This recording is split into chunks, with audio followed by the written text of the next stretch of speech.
नहीं है।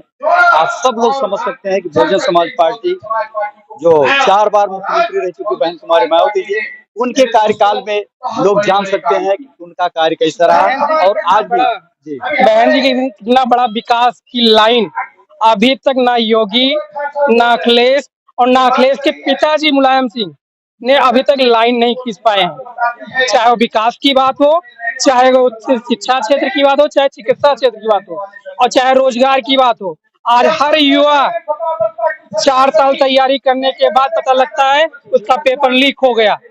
ऐसा बहन जी के सरकार में कभी नहीं हुआ और ना ही कॉलेज में सबसे ज्यादा हाई कोर्ट गया।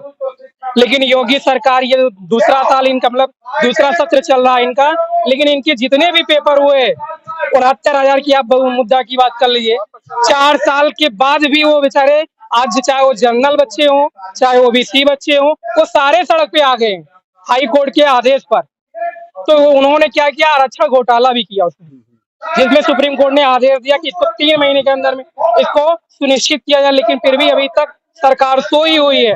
कोई अभी तक किसी भी बच्चे के बारे में उनके ना ही हाल पूछ रहे हैं, और चाहे वो जनरल के बच्चे हो चाहे ओबीसी, जो भी जनरल के बच्चे अगर हो भी गए वो सोच रहे हैं अगर हमको निकाल दिया जाएगा तो हमारे रोजी रोटी कैसे चलेगी। कुछ बच्चे तो ऐसे हुए कि उनकी शादी ही नौकरी पे हुई है। अगर उनको चाहे वो एससी के बच्चे हो, चाहे ओबीसी के बच्चे और चाहे जनरल के बच्चे हो, अगर उनको नौकरी से हटा दिया जाएगा तो उनके बच्चे भी हो गए, 4 साल हो गए।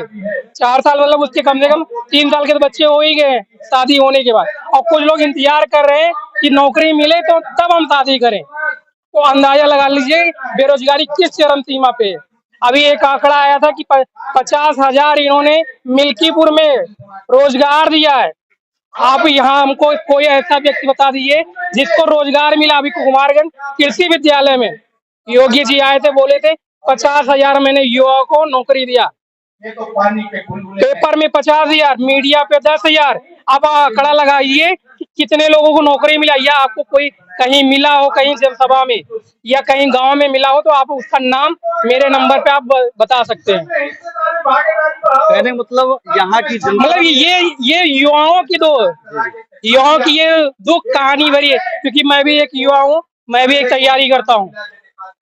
तो मैं अपनी तैयारी में ये समझ रहा हूँ कि हमारे अंदर कैसे दुख बीतती है। मैं अपनी फीलिंग बता रहा हूँ, और ऐसे हमारे लगभग बहुत बच्चे हैं जो आप फैजाबाद हॉस्टलों में जाके देख लीजिए, या आप गोरखपुर या इलाहाबाद, अयोध्या, मतलब आप हर कोने में इस समय बच्चे तैयारी कर रहे हैं कि अब रोजगार मिल जाए, क्योंकि ना उनके पास जमीन है, ना ही उनके पास घर है, और ना ही उनके पिताजी पूर्वज जमींदार हैं। तो उनके पास केवल एक ही चारा है, पढ़ाई करो और नौकरी पाओ, क्योंकि वो बिजनेस कर नहीं सकते, क्योंकि उनके पास पैसा नहीं है। और पैसा लेने के लिए योगी सरकार और मोदी सरकार कह रही है मैं स्कीम दे दूंगा। भाई स्कीम किस हिसाब से दे रहे हो?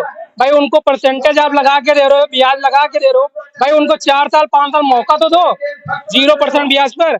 लेकिन नहीं, जब बैंक में आप जाओगे, क्योंकि मैं भी टेक्निकल कोर्स कर रखा हूँ, मैं भी एक बार अप्लाई किया तो वहाँ पता लगा कि आपके पास कुछ होना चाहिए बैकग्राउंड, डिग्री नहीं चाहिए, क्योंकि डिग्री उनको नहीं कोई मायने रखता। यानी कि जनता आपकी यहाँ की जो है रोजगार शिक्षा के लेकर के जो हाँ, ये 2027 में ये मुद्दा अब की बार चरम सीमा पे रहेगी। चाहे वो अखिलेश करें, चाहे काले राहुल गांधी करें, चाहे बहन जी करें, और आकाश आनंद भैया हमारे हरियाणा में हर मुद्दा को लेके यही चल रहे हैं कि हमारे रोजगार, जो बच्चे बेरोजगार घूम रहे हैं उनको रोजगार दिया कैसे जाए।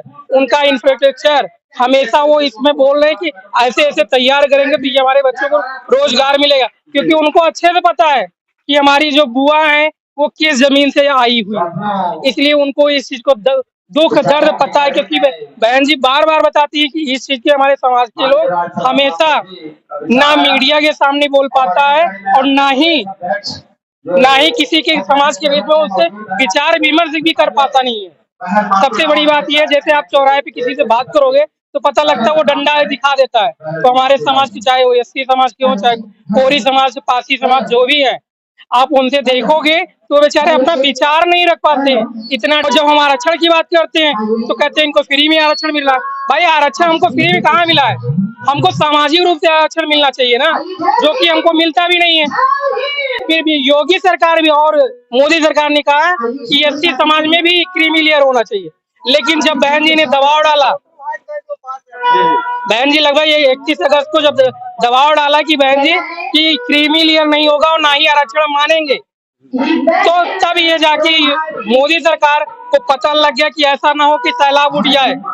अभी अखिलेश के बोलते मैं बहुत बड़ा नेता हो गया हूँ, लेकिन अभी जेपी प्रकाश मतलब जयप्रकाश जी के जयमाला चढ़ाने गए थे, उन्होंने पुलिस को घेर दिया। मतलब योगी सरकार सोचिए कि एक मुख्यमंत्री पूर्व मुख्यमंत्री को अगर रोक सकती है कि जयमाला अपने समाज को नहीं चढ़ा सकते हैं, तो अगर बाबा साहब को ऐसा करते तो उनको पता है कि पूरे भारत में सैलाब उड़ जाता।